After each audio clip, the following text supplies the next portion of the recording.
Halo guys, kembali lagi bersama saya Azu di channel Azu8. Nah, kali ini mari kita lanjutkan alur cerita si botak tengkorak yang jadi bocil kematian.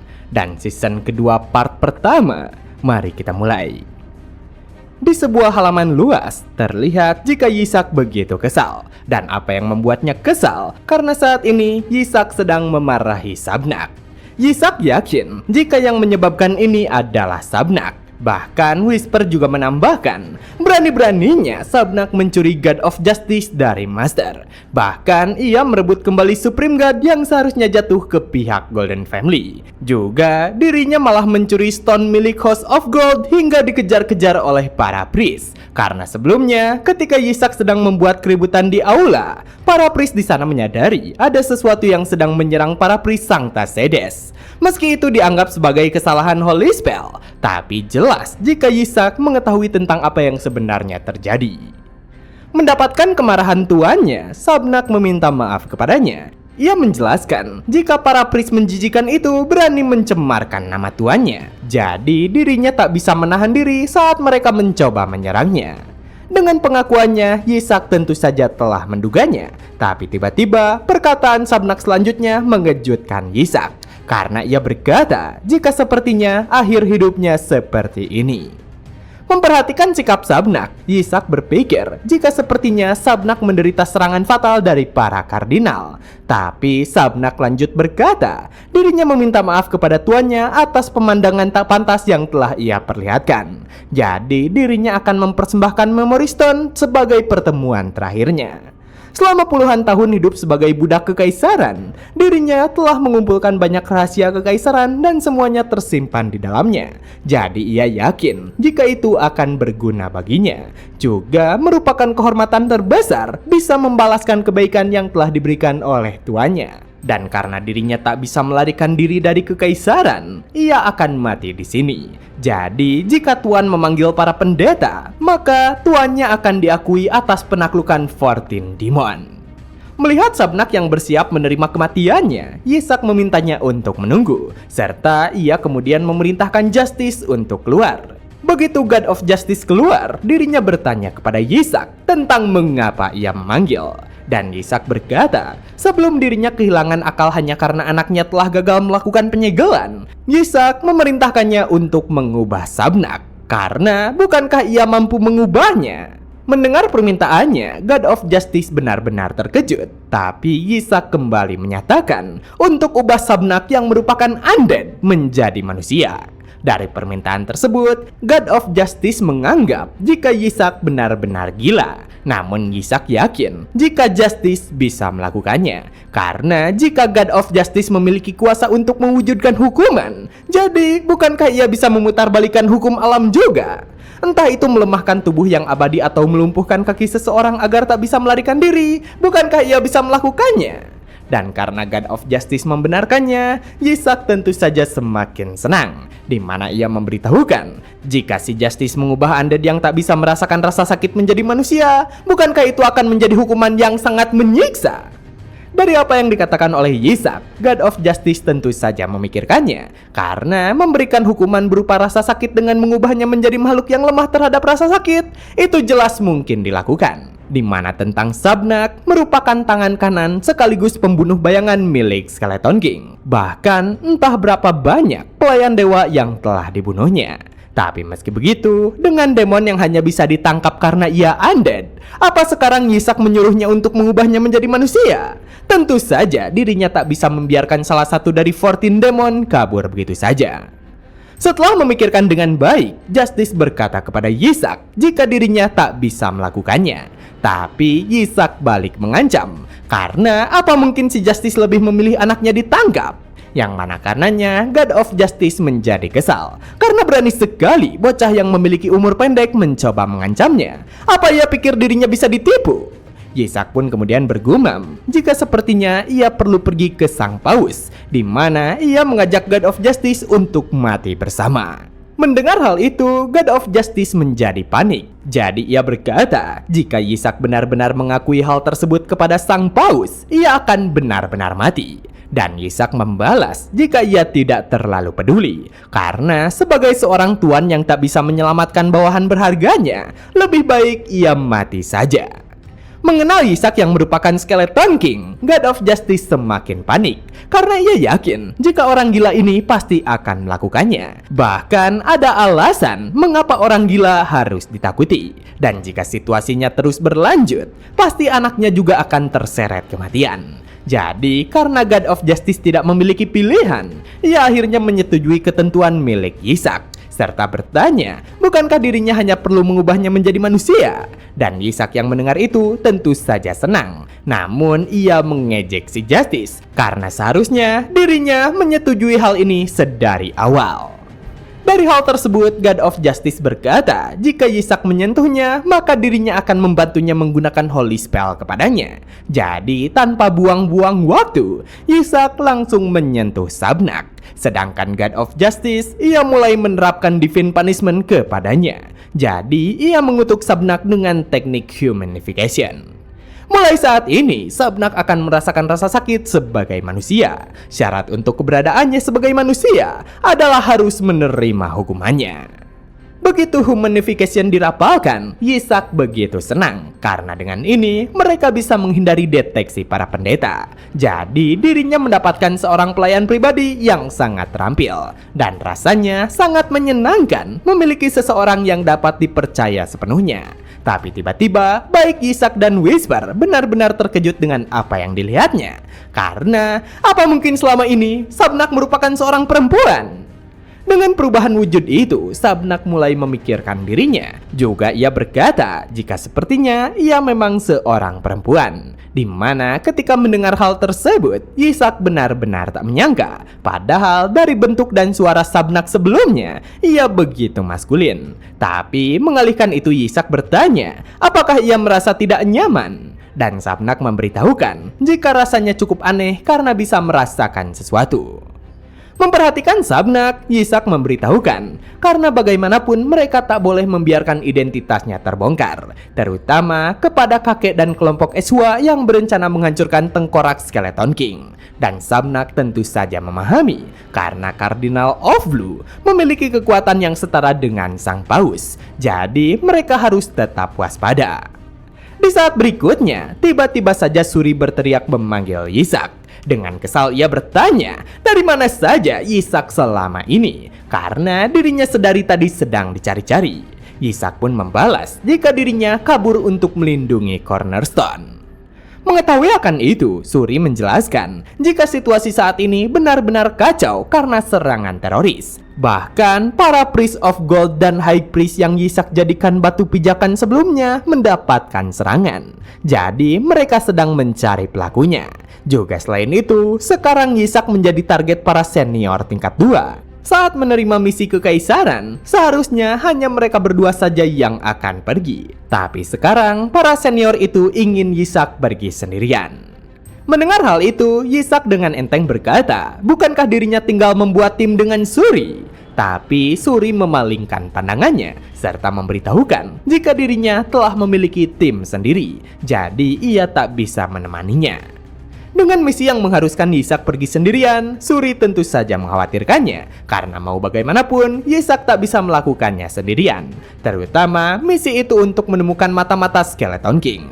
Namun ketika mendengar itu, baik Yitzhak dan Whisper tentu saja terheran. Karena omong kosong apa lagi yang sedang terjadi.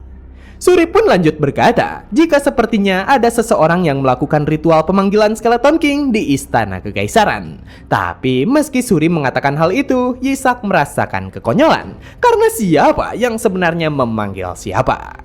Tapi Suri yang panik melanjutkan, kabarnya mereka telah menemukan tersangkanya. Hanya saja para kesatria Kekaisaran Six Rank dan Seven Rank sudah dikalahkan. Dengan detail tersebut, Yitzhak merasa kesal karena apakah mereka memiliki hati nurani?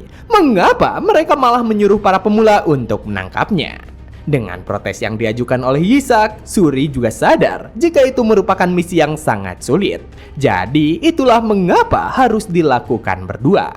Tentu saja jika Yisak benar-benar mau dan memohon kepadanya, sepertinya ia tidak keberatan untuk berkelompok dengannya. Tapi tiba-tiba Yisak berkata jika itu tidaklah masalah, karena saat ini dirinya memiliki seseorang untuk diajak bekerja sama. Begitu Suri melihat Sabnak, ia benar-benar terkejut. Bahkan ia sedikit tersipu akan kecantikannya, karena siapa sebenarnya ia? Apa yang dilakukan oleh wanita secantik ini bersama Yisak? Melihat sikap Suri, Yisak menjadi kesal. Tapi ia menjelaskan jika dirinya menyelamatkannya saat wanita itu sedang diserang oleh demon. Beberapa orang tak bersalah ikut terseret saat dirinya memburu salah satu dari 14 demon. Dan wanita itu merupakan salah satu korbannya. Jadi karena ia bersikeras untuk membalas budi, sampai-sampai ia akhirnya mengikutinya. Mendengar omong kosong Yisak, Suri tentu saja tak percaya. Karena sejak kapan Yisak bersedia menyelamatkan orang lain? Tapi mengalihkan hal itu, Suri sendiri berpikir, meski wanita itu begitu cantik, tetap saja jika diikuti oleh wanita asing seperti itu akan sedikit mengganggu. Juga bagaimana jika ia mengetahui Yisak merupakan bagian dari keluarga Eswa? Jadi apa mungkin wanita itu mendekatinya untuk maksud menculik? Dan wanita itu kemudian mendekati ke arah Suri serta berkata untuk tak perlu khawatir karena dirinya hanya datang kemari untuk menjadi pelayan master. Mendengar perkataannya, Suri begitu terkejut. Bahkan ia langsung melindungi Yisak dan berkata tentang siapa dirinya. Sabnak pun merevisi perkataannya jika dirinya bukanlah pelayannya, melainkan ia merupakan budak dari masternya. Mendengar perkataan seperti itu yang keluar dari mulut seorang wanita, Suri begitu terkejut karena apa yang ia maksudkan dengan budak.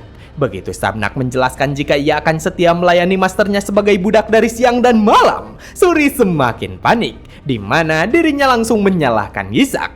Apa yang telah Yisak lakukan? Apakah dirinya sudah gila? Bukankah ia merupakan seorang pris magang? Dengan kesalahpahaman yang terus berlanjut, Suri meminta wanita itu untuk jangan macam-macam. Karena Yisak merupakan seorang dari garis keturunan utama, jadi ia akan segera bertunangan. Dan karena masalah tersebut, ia tak bisa membiarkan seorang wanita mengganggu masalah ini. Jadi ia memerintahkan Sabnak untuk pergi. Tapi Sabnak membalas jika dirinya tak pernah berani menginginkan posisi sebagai tunangan masternya. Ia hanya ingin memberikan ketenangan mutlak kepada jiwa masternya. Mendengar perkataan itu, Suri hanya dapat terkejut diam. Tapi lagi-lagi Sabnak lanjut menjelaskan jika Yisak sudah meninggalkan jejak yang begitu dalam kepadanya, sampai-sampai ia tak bisa meninggalkannya. Jadi ia memohon agar Suri mengizinkan dirinya berada di sisi Yisak. Di mana ketika mendengar hal yang begitu memalukan, Suri tak dapat menahan kegilaannya. Jadi ia berteriak memanggil kakeknya serta berkata jika Yisak telah melakukan hal gila lagi. Di ibu kota kekaisaran, kediaman keluarga Eswa, terlihat jika Riley begitu terkejut, bahkan dengan kesal memberitahukan jika Yisak masih terlalu muda untuk memiliki pacar. Juga dengan wanita itu yang merupakan seorang budak. Hubungan seperti ini benar-benar terlarang. Bahkan Ashley yang mendengarnya, ia begitu tak percaya karena tidak mungkin tuan muda Yisak akan melakukan hal seperti itu. Melihat keterkejutan dari dua orang itu, Yisak tentu saja terheran karena apa yang sebenarnya mereka bicarakan. Jadi ia yakin jika ini semua gara-gara Suri yang telah cepu. Riley juga lanjut menjelaskan jika Yisak masih terlalu muda untuk memiliki pacar. Bahkan mereka tidak mengetahui identitas si wanita itu. Jadi berani-beraninya Yisak malah membawanya pulang. Ia tidak setuju jika Yisak menikahinya. Tapi Yisak kemudian menjelaskan jika ini tidak seperti yang mereka pikirkan. Dengan masa magangnya yang hampir selesai, begitu dirinya resmi lulus, akan ada banyak pekerjaan yang membuatnya sering jauh dari rumah. Ia juga harus melintasi wilayah berbahaya untuk tugas dan pelatihannya. Jadi dengan wanita yang dirinya bawa, ia memiliki kemampuan untuk melindunginya, di mana dirinya memutuskan untuk menjadikannya seorang pengawal pribadi. Dari hal tersebut, Sabnak meminta mereka untuk memanggilnya sebagai Sab. Dan karenanya, baik Riley dan Ashley sedikit memahami. Karena sepertinya mereka telah salah paham dan menganggapnya sebagai seorang pacar Yisak. Sab juga menambahkan jika mereka tak perlu khawatir, karena ia akan sepenuh hati mengabdikan diri kepada Master. Dengan hati, tubuh, dan juga jiwanya. Mendengar apa yang diucapkan oleh Sab, baik Riley dan Ashley begitu terkejut karena apakah ia akan menggunakan tubuhnya. Tapi Sab menambahkan, demi kebaikan jiwa Master, ia siap melayaninya sepanjang malam karena dirinya sepenuhnya yakin akan kemampuannya dalam melayani. Sampai Masternya puas, ia akan setia menemaninya dengan cara yang tidak diketahui oleh pihak gereja. Dengan perkataan yang begitu ambigu, Riley mencoba untuk tetap menahan emosinya. Sampai-sampai Yisak sendiri menyadari adanya sebuah kesalahan. Tapi ia meminta mereka untuk mengerti, karena apa yang dikatakan oleh Sab tidak seperti yang pamannya pikirkan. Dan jika mereka tidak menerimanya sebagai pengawal pribadi, ia akan kabur dari rumah. Meski Yisak mengatakan hal itu, Riley menolaknya untuk menjadi pengawal pribadinya. Ia tak akan membiarkan orang yang asal-usulnya tidak jelas. Tapi tiba-tiba seseorang bertanya kepadanya, mengapa tidak? Karena jika anak yang menjadikan pewaris musuhnya sebagai batu loncatan sampai bisa membawa pulang pengawal, itu artinya ia memiliki kemampuan di level tertentu, di mana orang yang mengatakan hal tersebut adalah Benjamin. Bahkan kemudian Benjamin langsung mengelus Yisak, karena itu merupakan kali pertama Benjamin melihat Yisak. Ia juga mengatakan jika ternyata Yisak lebih lucu dari yang dirinya kira. Melihat sikap Benjamin yang seenaknya, Yisak merasa kesal karena mengapa orang ini bersikap so akrab. Ashley yang memperhatikan itu, dirinya memberitahukan jika ia merupakan Tuan Benjamin, penasihat keuangan keluarga. Yang mana mengetahui jika Benjamin merupakan manajer keuangan keluarga Ezwa, Yisak langsung mengubah ekspresinya 180% derajat.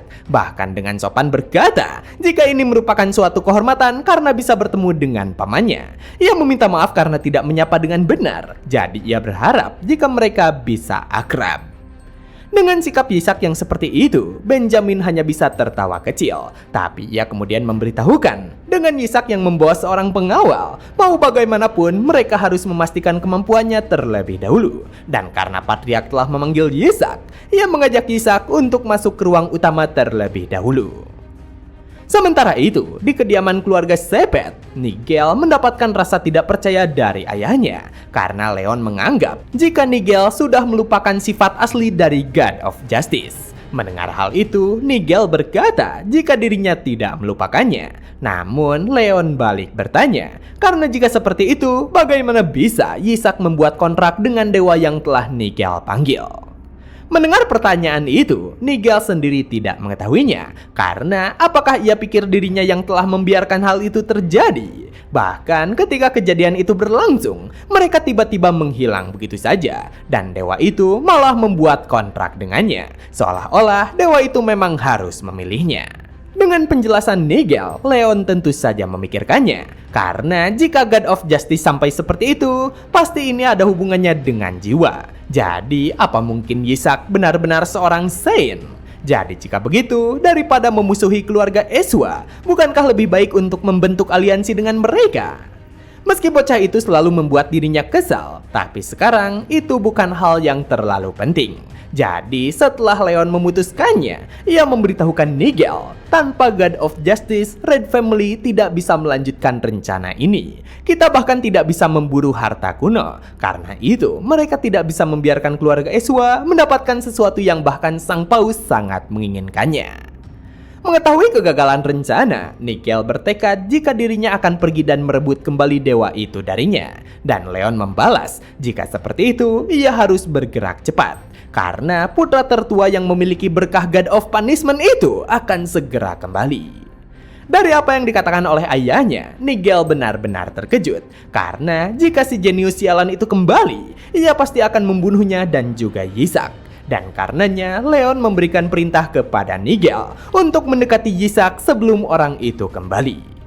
Tentang God of Punishment, ia sangat protektif terhadap saudaranya, God of Justice. Karena itulah, ia takkan memaafkan Red Family jika God of Justice lepas dari tangan kita. Jadi apa yang harus Nigel lakukan adalah merebutnya kembali.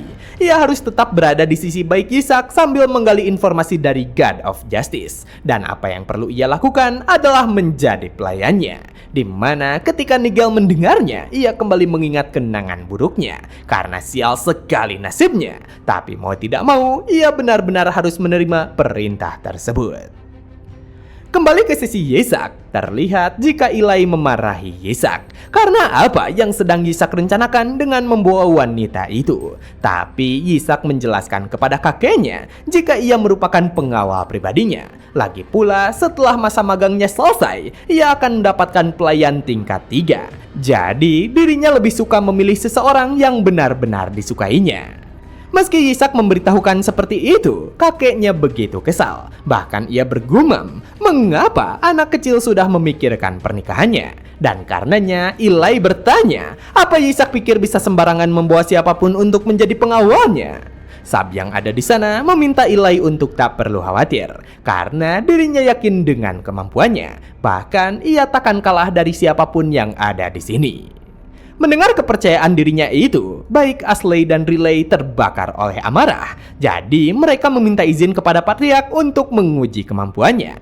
Tapi Ilai yang ada di sana berkata, jika Yisak yang membawanya kemari, ia pasti sangat berguna. Dan jika ia bisa melewati ujiannya, ia akan resmi menerimanya ke dalam keluarga ini. Serta ia akan memberikan sertifikasi kesatria tingkat pertama. Mengetahui jika Ilai akan memberikan sertifikasi tingkat pertama, baik Riley, Asley, bahkan Benjamin benar-benar terkejut. Karena setidaknya butuh 10 tahun pencapaian untuk menjadi kesatria tingkat pertama. Namun Ilai lanjut memberitahukan, Yisak telah membawa kejayaan bagi nama Eswa di upacara persembahan. Jadi anggap saja ini merupakan hadiah karena berhasil memberikan pukulan telak kepada keluarga Sepet. Benjamin yang mendengarnya tentu saja tak setuju. Karena bukankah ini terlalu berlebihan untuk menjadikannya sebagai hadiah bagi anak 10 tahun? Dan karena Ilai tak dapat berbuat banyak, ia memutuskan jika mereka cukup mencabut saja gelar bangsawan milik Riley dan memberikannya kepada Yisak. Sampai-sampai Riley yang mendengarnya benar-benar tak berdaya, karena bisa-bisanya ayahnya itu malah mengorbankan dirinya. Mendengar keputusan Ilai, Yisak begitu senang karena ia mengetahui jika kakeknya akan mengerti. Jadi jika semuanya berjalan lancar dan juga gelar kesatria tingkat pertama, bukankah itu tingkatan yang sama dengan gelar Riley? Tapi Ilai yang berjanji memberikan hal itu, ia memutuskan jika dirinya lah yang akan mengujinya. Di mana melihat kemarahan kakeknya, Yisak merasa panik. Karena bukankah ini tidak adil? Whisper juga memahami, bukankah Ilai seharusnya setara dengan sang paus? Jadi dari situasi tersebut, Yisak meminta kakeknya untuk berhenti. Bahkan ia menambahkan, jika tingkat ketiga saja sudah lebih dari cukup. Jadi bukankah lebih baik pamannya saja yang mengujinya? Mau bagaimanapun Yisak membujuk, Ilai tetap teguh dengan pendiriannya. Ia juga menjelaskan, jika menghadapi seorang kardinal saja tidak mampu, lalu bagaimana bisa ia berjanji untuk melindungi cucunya? Jadi ia meminta Sab untuk bersiap menerima ujiannya. Melihat Yisak yang sedikit panik, Sabnak memintanya untuk tak perlu khawatir karena ia siap untuk menghadapi ujiannya. Dan tiba-tiba saja Ilai langsung bergerak cepat ke arah Sabnak, hingga akhirnya pukulan keras darinya langsung didaratkan ke arah Sabnak. Dari hal tersebut, Yisak begitu terkejut karena apa mungkin Sabnak akan mati? Tapi tiba-tiba Ilai begitu terkejut dengan apa yang terjadi karena apa mungkin Sabnak menahan serangannya? Di mana Sabnak yang ada di sana, ia dapat bertahan dengan baik menerima serangan dari seorang kardinal. Dan begitulah part kali ini telah selesai. Jangan lupa like jika kalian suka dengan konten yang kami bawakan. Serta terima kasih banyak kepada kalian semua yang telah menonton video kali ini. Saya Azu dan sampai jumpa kembali di video berikutnya.